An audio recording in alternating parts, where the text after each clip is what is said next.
Mariners lose 7-4. They fall to 79-62 on the season. The series against the Rays, the 4-game set, is even at a game apiece. Go over the scoring plays real quick. Rays get 2 in the first as George Kirby just can't find the strike zone and gives up a lot of self-inflicted damage. But Isaac Paredes singles in a run. Josh Lowe hits a sacrifice fly. 2-0. Mariners bounce back in the second, though. Eugenio Suarez connects on a homer. Long homer. 2-1. Dylan Moore just misses a homer, ties the game at 2-2 with a double. Third inning, Julio Rodriguez homers to left. Cal Raleigh homers to center in the fifth. Mariners take a 4-2 lead. All Rays from that point on, pretty much. Rene Pinto homers home Jose Siri to tie the game at 4 off George Kirby. Harold Ramirez homers with Brandon Lowe on base to make it 6-4. And then Isaac Paredes homers to left off of Dominic Leone. Before we get into a few positives and a whole heck of a lot of negatives, let's thank the good people of Simply Seattle. Whether you're looking for hats, shirts, jerseys, whatever, if you're looking for Seattle sports gear, you've got to go to simplyseattle.com. They have the very best in everything you're looking for, from the Seahawks, the Sonics, the Kraken, the Huskies, the Storm, the Sounders, anything you could possibly be looking for, including, of course, your Seattle Mariners. And once you find all the stuff that you want, and you're going to find stuff that you want, use code MOLLYWOP15 to save 15% off of your order. That's MOLLYWHOP15.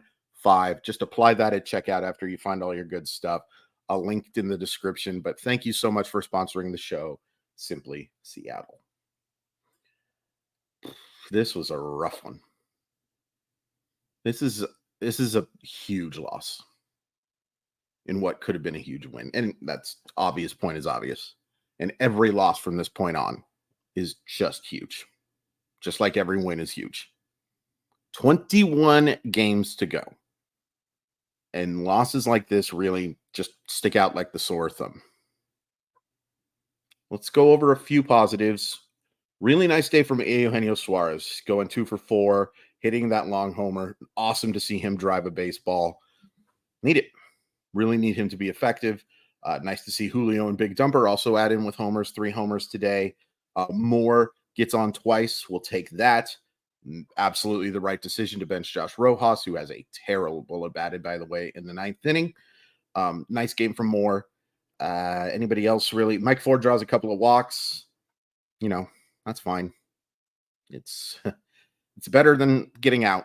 I wish that there was something Mike Ford could do once he gets on base, but beggars can't be choosers, and it's nice to see that Ford has been a lot more effective basically since I cried about it. Any other positives? There's certainly no positives pitching. Let's just be honest here. That's pretty much it. We'll go into the pitching for the second half of this, but negatives. JP Crawford had a rough one. I do think he should have drawn a walk in the 9th inning. I thought that pitch was out inside. And if JP Crawford doesn't swing, I trust him a lot more than I trust human umpires. But still, the other 4 were pretty brutal. Rodriguez and Raleigh struggled outside of their homers, but they did homer. Ty France continues to be Ty France. Yeah. Teoscar, so-so.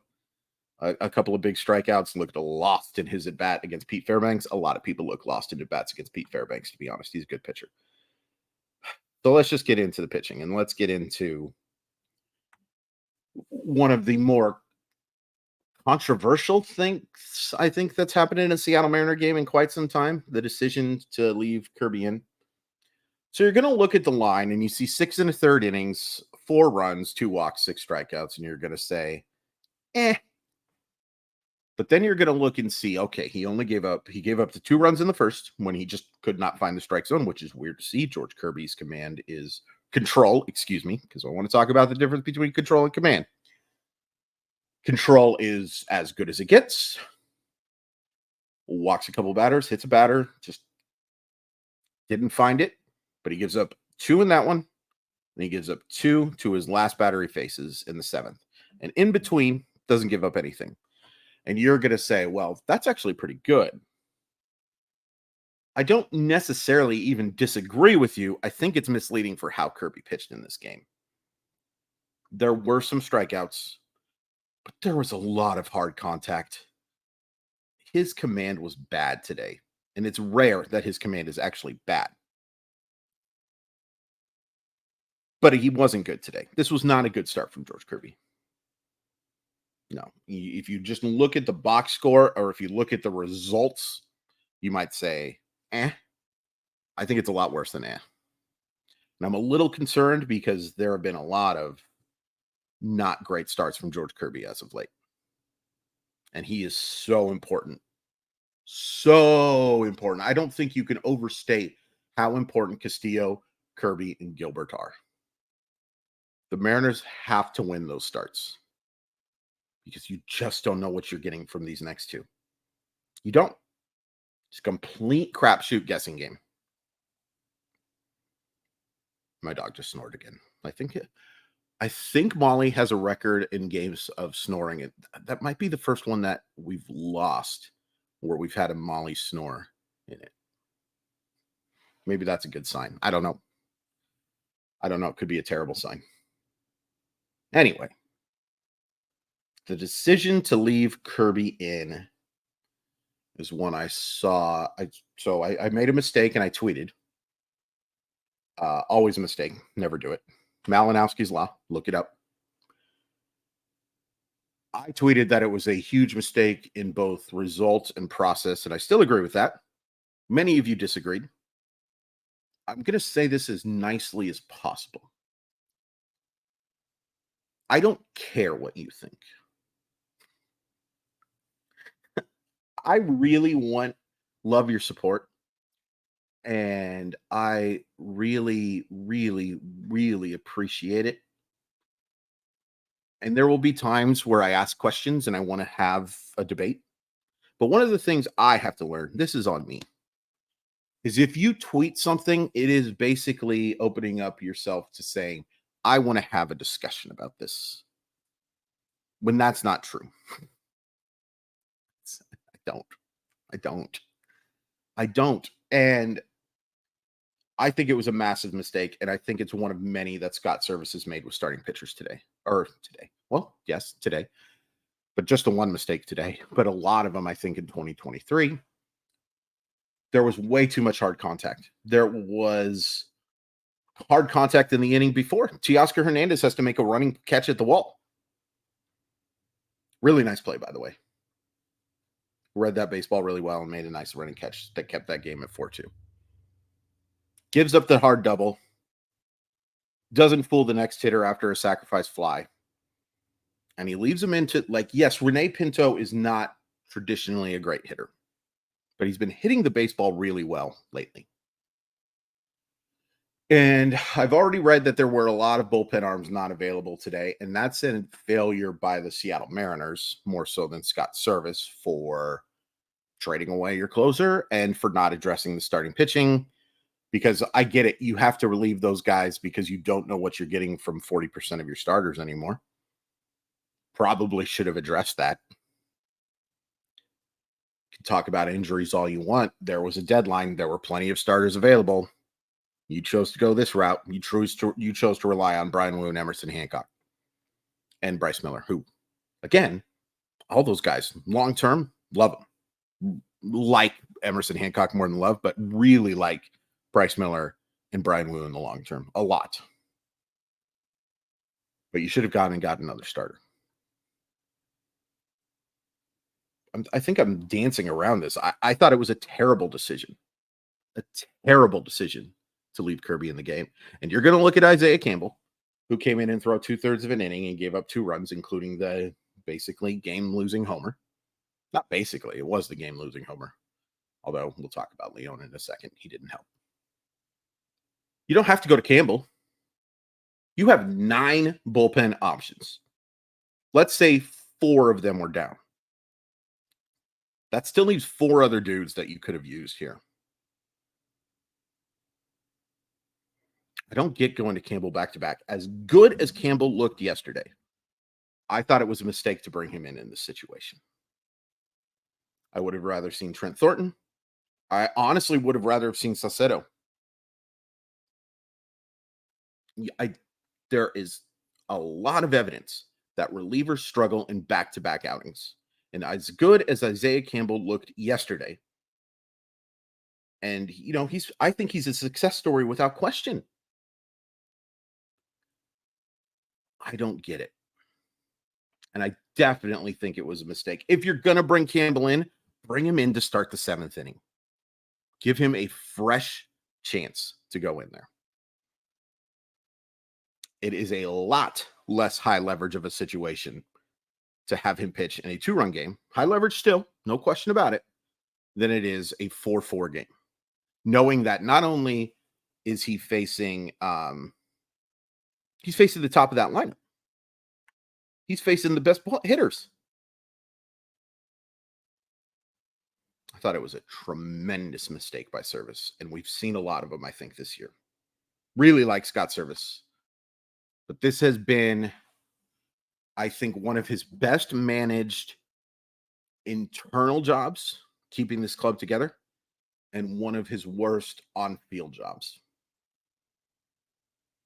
It's not all of it is his fault because he hasn't gotten the help that he necessarily needs. But I don't think Service has really made you better on the field this year. Now, this is nitpicking for a team that's 79 and 62. But folks, I don't think you can overstate how big this loss is. You had a chance to go 2-0 in this series. You had a chance to guarantee the series split. And that is beyond massive, knowing what you have coming up next in your rotation in Miller and Will, except in reverse order. It would have been huge to take this game, knowing you only have to take one to get the series win. And the worst thing that happens is if Moo and Willer stink, you split the series. That's not what's going to happen now. And of course, as I'm recording this, Toronto just took a 5-2 lead over Kansas City. Kansas City is just god-awful. Better than they were earlier, but horrendous team. The Blue Jays get to play the crap shack that the Mariners got to play. So nobody complain. Balanced schedule, all that stuff. Yeah. I complained about it earlier, and that was just me being petty. I believe the Astros are still losing to the Padres. Texas has a 3-2 lead over Oakland. Oh, is it ever scoreboard watching thing time? Oh, by the way, Dominic Leone sucks. The fact he's still on this roster is embarrassing. I'm going to blame John Stanton for this one. Without even knowing, I'm going to blame John Stanton for this one because my guess is when the Mariners made that claim, he doesn't want to spend $200,000 on a player that he just got, and he isn't willing to waive him. But he sucks. He's given up 4 home runs in 13 batters. Gross.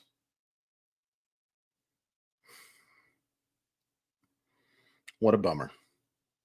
What an absolute bummer of a loss, and one that I feel is, I mean, every loss is technically avoidable, I guess.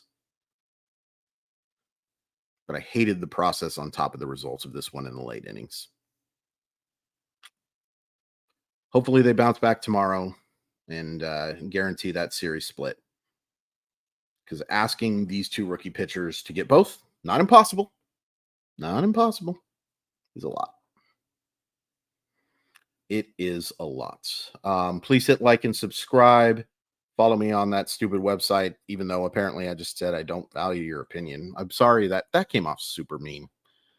But hopefully you understand what I'm saying. I've got to do better. When I tweet something, I have to realize that people think I'm engaging in a conversation when I'm actually just giving my thoughts. What can you do? I think I'm a pretty nice guy most of the time. But sometimes I've got to be better. I hated this. Tomorrow we have Kansas City just got another run, 3-5. Come on, you Royals. Big Royals fan. Lifelong fan of the Kansas City Royals. Brian Wu against Aaron Savale. Advantage Rays. Advantage Rays. So prove me wrong. Not fun.